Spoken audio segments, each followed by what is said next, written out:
The next side heading, hypothesis. So we already discussed what is hypothesis in the process of research. So in the process of research, after we review the literature, we set the hypothesis. അല്ലേ, നമ്മൾ എന്താ ചെയ്യുന്നത്? Review of ലിറ്ററേച്ചറിൻ്റെ ബേസിലാണ് നമ്മൾ hypothesis ഒക്കെ set ചെയ്യുന്നത്. എന്തിനാണ് ഈ റിവ്യൂ ഓഫ് ലിറ്ററേച്ചർ? ഈ റിവ്യൂ ഓഫ് ലിറ്ററേച്ചർ എന്ന് പറഞ്ഞിരിക്കുകയാണെങ്കിൽ നമുക്ക് ആ പ്രോബ്ലം കുറച്ചും കൂടി ഇൻ ഡെപ്തായിട്ട് അറിയാൻ വേണ്ടിയിട്ടാണ് നമ്മൾ ഓൾറെഡി ആയിട്ടുള്ള സെക്കൻഡറി സോഴ്സസോ അങ്ങനെ ഉള്ള ഏതെങ്കിലും പബ്ലിഷ്ഡ് ആൻഡ് അൺപബ്ലിഷ്ഡ് മെറ്റീരിയൽസ് എന്നൊക്കെ നമ്മൾ ആ ഒരു പ്രോബ്ലത്തിന് നോക്കിയിട്ട് നമുക്ക് കിട്ടാവുന്ന ഇൻഫർമേഷൻസ് അവൈലബിൾ ആണോ എന്നൊക്കെ നോക്കിയിട്ടാണ് നമ്മൾ ഹൈപ്പോത്തസിസ് സെറ്റ് ചെയ്യുന്നത്. അപ്പോൾ ആ ഒരു സമയത്ത് നമ്മൾ പറഞ്ഞു വാട്ട് ഈസ് ഹൈപ്പോത്തസിസ് എന്നുള്ളത്. അപ്പോൾ ഹൈപ്പോത്തസിസ് എന്ന് പറയുന്നത് ശരിക്കും ഒരു ഗസ്സാണ്, അല്ലെങ്കിൽ ഒരു supposition or a tentative inference. അതിനെയാണ് നമ്മൾ ഹൈപ്പോത്തസിസ് എന്ന് പറയുന്നത്. ഹൈപ്പോത്തസിസിനെ നമുക്ക് എങ്ങനെയൊക്കെ പറയാം? It is a tentative statement formulate for empirical testing. അപ്പോൾ നമ്മൾ ഹൈപ്പോത്തസിസ് സെറ്റ് ചെയ്ത് വെച്ചിരിക്കുകയാണെങ്കിൽ അതൊരു ഒരു സ്റ്റേറ്റ്മെൻറ്റാണ്. നമുക്കറിയാം, ഒരു ഗസ് അല്ലെങ്കിൽ ഒരു സപ്പോസിഷൻ വരുന്ന ഒരു സ്റ്റേറ്റ്മെൻറ്റിനെയാണ് നമ്മൾ എന്ത് പറയുന്നത്, ഈ ഹൈപ്പോത്തസിസ് എന്ന് പറയുന്നത്. അപ്പോൾ എപ്പോഴും നമ്മൾ ടെസ്റ്റ് ചെയ്യാൻ വേണ്ടിയിട്ടാണ് ഹൈപ്പോത്തസിസ് സെറ്റ് ചെയ്യുന്നത്. നമ്മൾ ഓൾട്ടർനേറ്റീവ് നൾ ഹൈപ്പോത്തസിസ് ഒക്കെ പഠിച്ചിട്ട് അത് ടെസ്റ്റ് ചെയ്തിട്ടുണ്ട് അല്ലേ? ഡിഗ്രി ക്ലാസ്സിൽ നമ്മൾ ടെസ്റ്റ് ചെയ്തിട്ടുണ്ട് ഹൈപ്പോത്തസിസ്. ടെസ്റ്റിംഗ് ഓഫ് ഹൈപ്പോത്തസിസ് എന്ന് പറഞ്ഞിട്ട് തന്നെ നമ്മൾ ക്വാണ്ടിറ്റേറ്റീവ് ടെക്നിക്സിൽ പഠിക്കുന്നുണ്ട്. അപ്പോൾ ഒരു സ്റ്റേറ്റ്മെൻറ്റാണ് അതിനെ നമ്മൾ എന്ത് ചെയ്യുകയാണ്, ഒരു എംപിറിക്കൽ ടെസ്റ്റിങ്ങിന് വിധേയമാക്കുന്നതിനെയാണ് നമ്മൾ എന്ത് പറയുന്നത്, ഹൈപ്പോത്തസിസ് എന്ന് പറയുന്നത്. അപ്പോൾ ഹൈപ്പോത്തസിസ് എന്ന് പറയുന്നത് ശരിക്കും ഒരു റിസർച്ചർക്ക് എന്താണ്, ഗിവ് എ പാത്ത് അല്ലേ, ഒരു പാത്ത് കൊടുക്കുകയാണ്, ഒരു വേ കൊടുക്കുകയാണ് ടു റീച്ച് ഹിസ് കൺക്ലൂഷൻ. ഒരു കൺക്ലൂഷനിലേക്ക് എത്താൻ വേണ്ടിയിട്ട് അത് ആക്സെപ്റ്റ് ചെയ്യണോ, അത് റൈറ്റ് ആണോ റോങ് ആണോ എന്ന് എത്തിച്ചേരാൻ വേണ്ടിയിട്ട് അവർക്കൊരു പാത്ത് കൊടുക്കുന്നതിനെയാണ് നമ്മൾ ഹൈപ്പോത്തസിസ് എന്ന് പറയുന്നത്. And it gives a definite point to the enquiry ആണ്. And it helps in establishing direction in which to proceed. അത് പ്രൊസീഡ് ചെയ്യണോ വേണ്ടേ എന്നുള്ളൊരു ഡയറക്ഷൻ കൊടുക്കുന്നുണ്ട്. And it is A basis for investigation and ensure proper direction in which the study should proceed. അപ്പോൾ ഒരു proper direction കൊടുക്കുന്ന ഒരു സ്റ്റേറ്റ്മെൻറ്റാണ്, അല്ലെങ്കിൽ എപ്പോഴും നമുക്ക് നമ്മളുടെ സ്റ്റഡിയിൽ തന്നെ കോൺസെൻട്രേറ്റ് ചെയ്ത് നിൽക്കാനുള്ള ഒരു സ്റ്റേറ്റ്മെൻറ്റാണ്, ഒരു ടെൻറ്റേറ്റീവ് സ്റ്റേറ്റ്മെൻറ്റാണ് ഫോർ എംപിറിക്കൽ ടെസ്റ്റിംഗ് ആണ് ഹൈപ്പോത്തസിസ്. അപ്പം നമുക്കിതിൽ ഇനി പറയാനുള്ളത് ടൈപ്സ് ഓഫ് ഹൈപ്പോത്തസിസ് ആണ്. കുറച്ച് ടൈപ്സ് ഓഫ് ഹൈപ്പോത്തസിസിനെ നമുക്ക് പരിചയപ്പെടണം.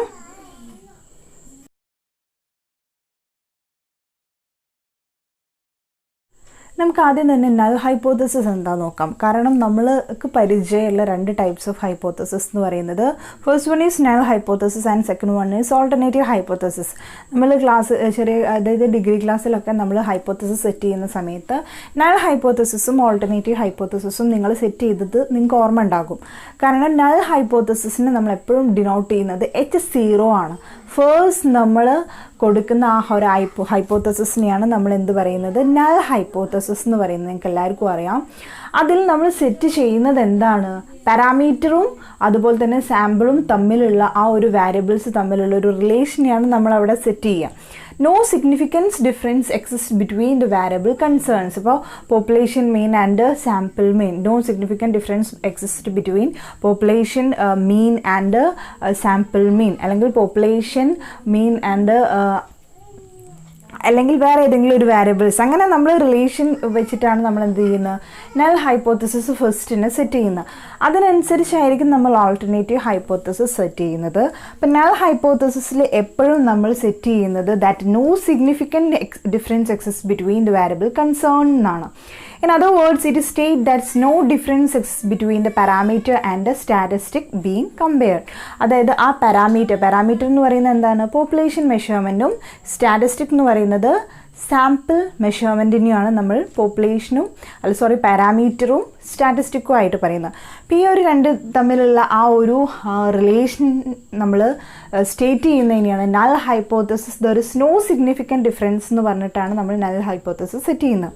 അപ്പോൾ ഇതിൽ കാര്യമായിട്ട് പറയുന്നത് null hypothesis are formulated for testing statistical significance ആണ്. അപ്പോൾ ഇതിൽ നമ്മൾ പറയുന്നത് എന്താ, സ്റ്റാറ്റിസ്റ്റിക്കൽ സിഗ്നിഫിക്കൻസ്, അതായത് സാമ്പിൾ പാരാമീറ്ററായിട്ട് ബന്ധമുണ്ടോ അല്ലെങ്കിൽ ഡിഫറൻസ് ഉണ്ടോ. സോ ടെസ്റ്റിംഗ് സ്റ്റാറ്റിസ്റ്റിക്കൽ സിഗ്നിഫിക്കൻസ് ആണ് null hypothesis. So null hypothesis എപ്പോഴും നമ്മൾ സെറ്റ് ചെയ്യുമ്പോൾ അതിൽ H0, അതായത് നൾ ഹൈപ്പോത്തസിന് എപ്പോഴും ഡിനോട്ട് ചെയ്യുന്നത് H0 ആയിട്ടാണ്. നൾ ഹൈപ്പോത്തസിസ് കഴിഞ്ഞാൽ നെക്സ്റ്റ് വൺ ഓൾട്ടർനേറ്റീവ് ഹൈപ്പോത്തസിസ്.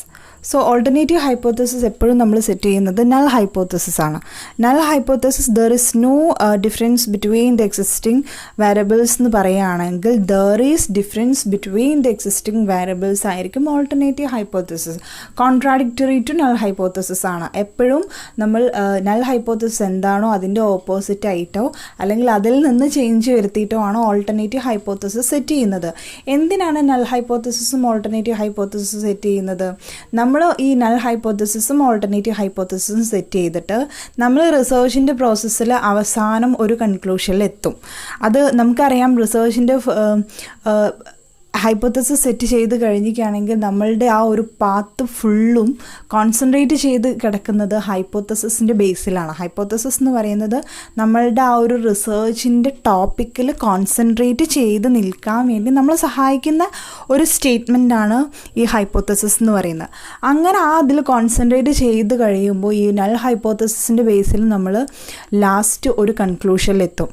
ഒന്നെങ്കിൽ ആ നൾ ഹൈപ്പോത്തസിസ് ആക്സെപ്റ്റ് ചെയ്യാം, അല്ലെങ്കിൽ അത് റിജക്റ്റ് ചെയ്യേണ്ടി വരും.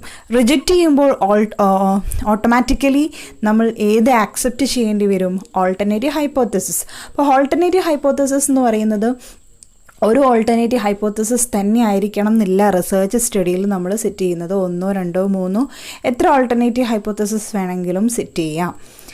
അപ്പോൾ എപ്പോഴും ഈ alternative hypothesis will be contradictory to null hypothesis, and it is used in statistical inferential experiment, and also it is denoted HA, alternative. ആ ഒരു മീനിങ്ങിലാണ് HA or H1. നമുക്കറിയാം ഓൾട്ടർനേറ്റീവ് H0 ആയിരുന്നു. സോ നൾ ഹൈപ്പോത്തസിസ് H0 ആയിരുന്നു. So alternative hypothesis എന്ന് പറയുന്നത് H1 ആണ്. Next hypothesis ആണ് descriptive hypothesis. The name implies descriptive. So descriptive hypothesis is A describe the characteristics of A variable. ഒരു വാരിയബിളിൻ്റെ ഏതെങ്കിലും ഒരു വാരിയബിൾ വെച്ചിട്ടാണല്ലോ നമ്മൾ ഹൈപ്പോത്തസിസ് സെറ്റ് ചെയ്യുന്നത്. അപ്പോൾ ആ സെറ്റ് ചെയ്യുന്ന ആ ഒരു വാരിയബിളിനെ നമ്മൾ എന്ത് ചെയ്യാണ്? Describe the characteristics of a വാരിയബിളിനെയാണ് നമ്മൾ എന്ത് പറയുന്നത്? ഡിസ്ക്രിപ്റ്റീവ് ഹൈപ്പോത്തസിസ് എന്ന് പറയുന്നത്.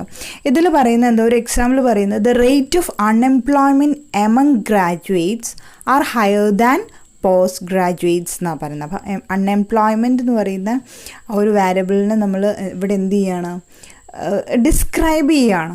അതായത് ഗ്രാജുവേറ്റ്സിനെക്കാട്ടും കൂടുതലാണ്, അല്ല പോസ്റ്റ് ഗ്രാജുവേറ്റ്സിനെക്കാട്ടും ഹയർ ദാൻ ആണ് ഗ്രാജുവേറ്റ്സിന് അൺഎംപ്ലോയ്മെൻറ്റ് എന്ന് പറഞ്ഞിട്ട് നമ്മൾ അതിനെ ഡിസ്ക്രൈബ് ചെയ്യുക. So that is the descriptive hypothesis, describe the characteristics of A variable. Next നമുക്ക് പറയാനുള്ളതാണ് റിലേഷണൽ ഹൈപ്പോത്തസിസും അതുപോലെ തന്നെ കോസൽ ഹൈപ്പോത്തസിസും. രണ്ടും ഒരുമിച്ച് പറയാം. കോസൽ, CAUSAL, കോസൻ്റെ എഫക്റ്റ് റിലേഷൻഷിപ്പാണ് കോസൽ ഹൈപ്പോത്തസിസ്. അപ്പോൾ റിലേഷണൽ ഹൈപ്പോത്തസിസും കോസൽ ഹൈപ്പോത്തസിസും ഏകദേശം സെയിം ആണ്. അതുകൊണ്ടാണ് രണ്ടും കൂടി ഒരുമിച്ച് പറയുന്നത്. റിലേഷണൽ ഹൈപ്പോത്തസിസ് എന്ന് പറഞ്ഞിട്ടാണെങ്കിൽ the name implies the relational ആണ്. Relation between or relational exist between a set of variables ആണ്. അപ്പോൾ രണ്ട് വാരിയബിൾസ് തമ്മിൽ എന്തെങ്കിലും റിലേഷൻ ഉണ്ടോ ഇല്ലേ എന്ന് മാത്രമേ എവിടെ പറയുന്നുള്ളൂ? റിലേഷണൽ ഹൈപ്പോത്തസിസ് പറയുന്നുള്ളൂ. അവിടെ ഒരു ഡയറക്ഷണൽ അല്ല, നോൺ ഡയറക്ഷണൽ ആണ്. അത് കുറച്ചും കൂടി എളുപ്പത്തിൽ പറയണമെങ്കിൽ നമുക്കൊരു എക്സാമ്പിൾ പറയാം. There is a positive relationship between hours spent in studying and average grade point of Mr. Ram ആണ്.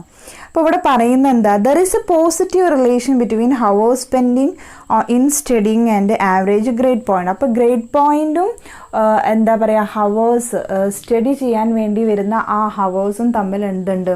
ഒരു relation, there is A positive relationship ഉണ്ട് എന്ന് മാത്രമേ പറയുന്നുള്ളൂ.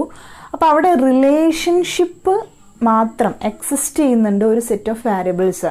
അപ്പോൾ ഇവിടെ സ്റ്റഡിയിങ് എന്ന് പറയുന്നത് സ്പെൻഡിങ് ഓൺ സ്റ്റഡിയിങ്ങും അത് ഇൻഡിപെൻഡൻ്റ് ആണ്. ആവറേജ് ഗ്രേഡ് പോയിൻ്റ് എന്നാണ് ഡിപ്പെൻഡൻ്റ് ആണ്. അപ്പോൾ ഈ ഒന്നിനെ ഒരു വാരിയബിൾ മറ്റൊരു വാരിയബിളിന് എന്താവുന്നുണ്ട്, അവിടെ റിലേഷൻ ഉണ്ട്, രണ്ടും തമ്മിൽ ബന്ധമുണ്ട്. അപ്പോൾ അതൊരു നോൺ ഡയറക്ഷണലാണ്. ഏത് ഡയറക്ഷൻ, പോസിറ്റീവ് ആവാം നെഗറ്റീവ് ആവാം, അങ്ങനെ ഒരു ഡയറക്ഷൻ വേണമെന്നില്ല. റിലേഷൻ മാത്രം പറയുന്നതിനെയാണ് നമ്മൾ റിലേഷണൽ ഹൈപ്പോത്തസിസ്. ഇപ്പോൾ പോസിറ്റീവ് റിലേഷൻ പറഞ്ഞില്ലെങ്കിലും there is a relation between the spending ടൈമും ആവറേജ് ഗ്രേഡ് പോയിന്റ് എന്ന് പറയുകയാണെങ്കിലും അത് റിലേഷണൽ ഹൈപ്പോത്തസിസ് ആയി. ഇനി കോസൽ ഹൈപ്പോത്തസിസിൽ വരുന്നത് കോസ് ആൻഡ് എഫക്റ്റ് റിലേഷൻഷിപ്പാണ്. കോസൽ ഹൈപ്പോത്തസിസിൽ വരുന്നത് change in one variable cause or leads to an effect on another variable.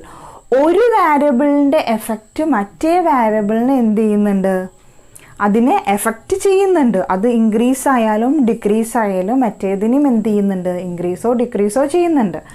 അപ്പോൾ ഫസ്റ്റ് വാരിയബിളിന് നമ്മൾ എന്താ പറയുക, ഇൻഡിപെൻഡൻറ്റ് വാരിയബിളും and other variable is known as dependent വാരിയബിളും. ഇതിൽ പറയുകയാണെങ്കിൽ നേരത്തെ പറഞ്ഞ അതേ എക്സാമ്പിൾ തന്നെ നമുക്ക് ഇതിൽ പറയാം. Increasing the amount of time spent by Mr. Ram in studying has a direct positive effect on average grade point. അപ്പോൾ ഇതിൽ പറയുന്നത് എന്താ, ഡയറക്റ്റ് ആയിട്ട് പോസിറ്റീവ് എഫക്റ്റ്, ചിലപ്പോൾ നെഗറ്റീവ് എഫക്റ്റ് ആവാം, നെഗറ്റീവോ പോസിറ്റീവോ ആവാം. അതിനെ നമ്മൾ എന്ത് ചെയ്യുകയാണ്, ശരിക്കും ഒരു ഡയറക്ഷൻ ഉണ്ടാകും. അപ്പോൾ ഡയറക്ഷണൽ, അതായത് ഒരു ഡയറക്ഷൻ കാണിക്കുകയാണ്, പോസിറ്റീവായിട്ടോ നെഗറ്റീവായിട്ടോ, അല്ലെങ്കിൽ ഇൻക്രീസ് ചെയ്യേ ഡിക്രീസ് ചെയ്യേ, അങ്ങനെ ഒരു ഡയറക്ഷൻ കാണിക്കുകയാണെങ്കിൽ അത് കോസൽ ഹൈപ്പോത്തസിസിൽ വരുന്നതാണ്. കോസ് ആൻഡ് എഫക്റ്റ് റിലേഷൻഷിപ്പാണ്. ഒരു വാരിയബിൾ മറ്റൊരു വാരിയബിളിന് എന്ത് ചെയ്യുന്നുണ്ട്, എഫക്റ്റ് ചെയ്യുന്നുണ്ട്. ഇതാണ് റിലേഷണൽ ഹൈപ്പോത്തസിസും കോസൽ ഹൈപ്പോത്തസിസും തമ്മിലുള്ളൊരു ചെറിയൊരു ഡിഫറൻസ് എന്ന് പറയുന്നത്. മറ്റേതിൽ റിലേഷൻ മാത്രം, എന്തെങ്കിലും റിലേഷൻ ഉണ്ടോ ഇല്ലേ എന്ന് മാത്രമേ ഉള്ളൂ ഹൈപ്പോത്തസിസിലുള്ളൂ. പക്ഷേ കോസൽ ഹൈപ്പോത്തസിസ് എന്ന് പറഞ്ഞിരിക്കുകയാണെങ്കിൽ കോസ് ആൻഡ് എഫക്റ്റ് ആണ്. അത് ഒരു വാരിയബിളിൻ്റെ ഇൻക്രീസ് മറ്റേ വാരിയബിളിൻ്റെ ഡിക്രീസോ ഇൻക്രീസോ ചെയ്യുന്നുണ്ടോ. അപ്പോൾ അതാണ് ഡയറക്ഷണലാണ്. മറ്റേത് റിലേഷണൽ ഹൈപ്പോത്തസിസ് നോൺ ഡയറക്ഷണലാണ്. ഇതാണ് വേറെ ടൈപ്സ് ഓഫ് ഹൈപ്പോത്തസിസിൽ വരുന്നത്. ഒന്ന് റിലേഷണൽ ഹൈപ്പോത്തസിസും ഒന്ന് കോസൽ ഹൈപ്പോത്തസിസും. നെക്സ്റ്റ് വരുന്നത് simple hypothesis and complex hypothesis. ഇപ്പോൾ സിമ്പിൾ ഹൈപ്പോത്തസിസ് എന്ന് പറയുമ്പോൾ relation between one dependent and A single independent variable, ഒരൊറ്റ വാരിയബിൾസ് തമ്മിലുള്ള റിലേഷൻ നമ്മൾ കാണിക്കുകയാണെങ്കിൽ അതിനെയാണ് നമ്മൾ സിമ്പിൾ ഹൈപ്പോത്തസിസ് എന്ന് പറയുന്നത്. നമുക്കൊരു എക്സാമ്പിൾ പറയുകയാണെങ്കിൽ, eating more vegetable will lose weight faster, അല്ലേ? Eating more vegetable will lost weight faster എന്ന് പറഞ്ഞിട്ട് നമുക്കൊരു ഹൈപ്പോത്തസിസ് സെറ്റ് ചെയ്യുക. അപ്പോൾ ഇവിടെ ഈറ്റിംഗ് വെജിറ്റബിൾസ് എന്ന് പറയുന്നത് ഒരു ഇൻഡിപെൻഡൻ്റ് ആണ്. അപ്പോൾ വെജിറ്റബിൾസ് ഈറ്റ് ചെയ്യുന്നത് ഇൻഡിപെൻഡൻ്റ് ആണ്. പക്ഷെ അത് ഡിപ്പെൻഡ് ചെയ്ത് നിൽക്കുന്നത് ലോസ്റ്റ് വെയ്റ്റ് എപ്പോഴും അത് ഡിപ്പെൻഡ് ചെയ്ത് നിൽക്കുന്നത്. അപ്പോൾ ലോസ്റ്റ് വെയ്റ്റ് ആണ്. അപ്പോൾ ഒരൊറ്റ വാരിയബിളേ ഉള്ളൂ, വെജിറ്റബിൾസ് ഈറ്റ് ചെയ്യുന്നു, വെയ്റ്റ് ലോസ് ആവുന്നു. അപ്പോൾ അതാണ് തമ്മിലുള്ള ആ ഒരു ബന്ധം എന്ന് പറയുന്നത്. ഇനി കോംപ്ലക്സ് ആയിട്ടുള്ള ഹൈപ്പോത്തസിസ് എന്ന് പറഞ്ഞിരിക്കുകയാണെങ്കിൽ എന്താണ്, it shows the relation between 2 or more dependent variable and 2 or more independent variable. നേരത്തെ പറഞ്ഞ സിമ്പിൾ ഹൈപ്പോത്തസിസിൻ്റെ അതേ ഒരു എക്സാമ്പിൾ എടുക്കുകയാണെങ്കിൽ, eating more vegetable fruits leads to weight loss, glowing skin, reduce many health issues etcetera. നമുക്ക് അങ്ങനെ വേണമെങ്കിൽ പറയാം, അല്ലേ? അപ്പോൾ കൂടുതൽ വെജിറ്റബിൾസും ഫ്രൂട്ട്സും ഒക്കെ അതിൽ ഇൻക്ലൂഡായി. അപ്പോൾ ഡിപ്പെൻഡൻറ്റും ഇൻഡിപെൻഡൻറ്റും വാരിയബിൾസ് അവിടെ എന്തായി, കൂടി വന്നു. അപ്പോൾ അതിനെയാണ് നമ്മൾ ഒരുപാട്, ഒന്നിൽ അധികം, അതായത് 2 or more വാരിയബിൾസ് ഉണ്ടെങ്കിൽ അതിനെ നമ്മൾ കോംപ്ലക്സ് ഹൈപ്പോത്തസിസ് എന്നും, ഒരൊറ്റ വാരിയബിൾസിൻ്റെ റിലേഷൻഷിപ്പ് കാണിക്കുകയാണെങ്കിൽ അതിനെ സിമ്പിൾ ഹൈപ്പോത്തസിസ് എന്നുമാണ് പറയുന്നത്. Then what is working hypothesis? Next, working hypothesis. ഇപ്പോൾ വർക്കിംഗ് ഹൈപ്പോത്തസിസ് എന്ന് പറഞ്ഞിരിക്കുകയാണെങ്കിൽ ഇനീഷ്യൽ സ്റ്റേജിൽ റിസർച്ചർ എന്ത് ചെയ്യും, ഒരു ഹൈപ്പോത്തസിസ് സെറ്റ് ചെയ്യും. അപ്പോൾ ഹൈപ്പോത്തസിസ് സെറ്റ് ചെയ്യുന്ന സമയത്ത് ആ hypothesis which may not be very specific ആ ഒരു ഹൈപ്പോത്തസിനെയാണ് നമ്മൾ എന്ത് പറയുന്നത്, വർക്കിംഗ് ഹൈപ്പോത്തസിസ് എന്ന് പറയുന്നത്. അപ്പം നമ്മൾ സെറ്റ് ചെയ്യുന്ന ഹൈപ്പോത്തസിസ് എന്ന് പറയുന്നത്, അതായത് അല്ലെങ്കിൽ hypothesis adopted as a guide to experiment or investigation or as a basis of action. ഈ ഹൈപ്പോത്തസിസിനെ നമുക്ക് എന്ത് ചെയ്യാം, പിന്നീട് മോഡിഫിക്കേഷൻ വരുത്താൻ പറ്റും. അപ്പോൾ ഒരു it is A preliminary researchers assumption on the research ടോപ്പിക്കാണ്.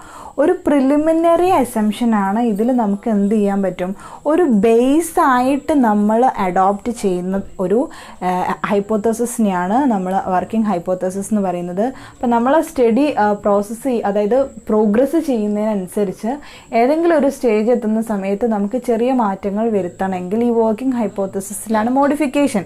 അതാണല്ലോ നമ്മൾ ബേസ് ആയിട്ട് വരുന്ന ഹൈപ്പോത്തസിസ്. അപ്പോൾ ആ ഒരു നമ്മൾ ഗൈഡായിട്ട് അല്ലെങ്കിൽ നമ്മളുടെ ഒരു ബേസ് ആയിട്ട് നമ്മൾ അഡോപ്റ്റ് ചെയ്യുന്ന ഹൈപ്പോത്തസിസിനെയാണ് നമ്മൾ എന്ത് പറയുന്നത്, വർക്കിംഗ് ഹൈപ്പോത്തസിസ് എന്ന് പറയുന്നത്. Then statistical hypothesis. Statistical hypothesis നമുക്കറിയാം. what is statistic? It is related with the quantitative in nature. അപ്പോൾ ക്വാണ്ടിറ്റേറ്റീവായിട്ട് മെഷർ ചെയ്യാൻ പറ്റുന്ന ഹൈപ്പോത്തസിസ് ആണ്, അല്ലെങ്കിൽ hypothesis of difference or hypothesis of അസോസിയേഷനെയാണ് നമ്മൾ എന്ത് പറയുന്നത്, സ്റ്റാറ്റിസ്റ്റിക്കൽ ഹൈപ്പോത്തസിസ് എന്ന് പറയുന്നത്. The association can be measured by the coefficient of correlation. എപ്പോഴും നമ്മൾ ആ അസോസിയേഷൻ നമ്മൾ കോഎഫിഷ്യൻ്റ് ഓഫ് കോറിലേഷൻ വെച്ചിട്ടാണ്. So statistical hypothesis assumption regarding the population parameter. ഇപ്പോൾ പോപ്പുലേഷൻ പാരാമീറ്റർ ഇപ്പോൾ മീൻ ആവാം, population mean, population standard deviation, population median, ഇതൊക്കെ നമ്മൾ പോപ്പുലേഷൻ പാരാമീറ്റേഴ്സ് ആയിട്ട് വരുന്നതാണ്. ഇതൊക്കെ ക്വാണ്ടിറ്റേറ്റീവ് ടേംസിൽ വരുന്നതാണ്. അപ്പോൾ ആ ഒരു സ്റ്റാറ്റിസ്റ്റിക്കൽ ഹൈപ്പോത്തസിസിന് നമ്മൾ എന്ത് ചെയ്യാണ്, അങ്ങനെ ക്വാണ്ടിറ്റേറ്റീവ്ലി മെഷർ ചെയ്യാൻ പറ്റുന്ന ഒരു ഹൈപ്പോത്തസിസിന് ആണ് നമ്മൾ സ്റ്റാറ്റിസ്റ്റിക്കൽ ഹൈപ്പോത്തസിസ് എന്ന് പറയുന്നത്.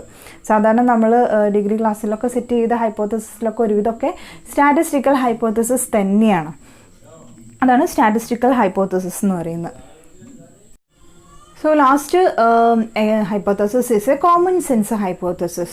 The existence of empirical uniformity is perceived through day-to-day observations ആണ്. അപ്പോൾ കോമൺ സെൻസ് എന്ന് പറഞ്ഞിരിക്കുകയാണെങ്കിൽ ഡേ ടു ഡേ ഒബ്സർവേഷൻസിന് വേണ്ടിയിട്ട് നമ്മൾ എന്ത് ചെയ്യുകയാണ്, എന്തെങ്കിലും യൂണിഫോമിറ്റി ഉണ്ടോ എന്നുള്ളത് നമുക്ക് നോക്കാൻ വേണ്ടിയിട്ട് നമ്മൾ സെറ്റ് ചെയ്യുന്ന ഒരു ഹൈപ്പോത്തസിസിനെയാണ് എന്ത് പറയുന്നത്, common sense hypothesis. The existence of empirical uniformity is perceived through day-to-day observations. ഇത്രയാണ് നമ്മളുടെ ടൈപ്സ് ഓഫ് ഹൈപ്പോത്തസിസ് എന്ന് പറയുന്നതിൽ വരുന്നത്. Descriptive, relational, causal, working, null, alternative, statistical, common sense, complex hypothesis.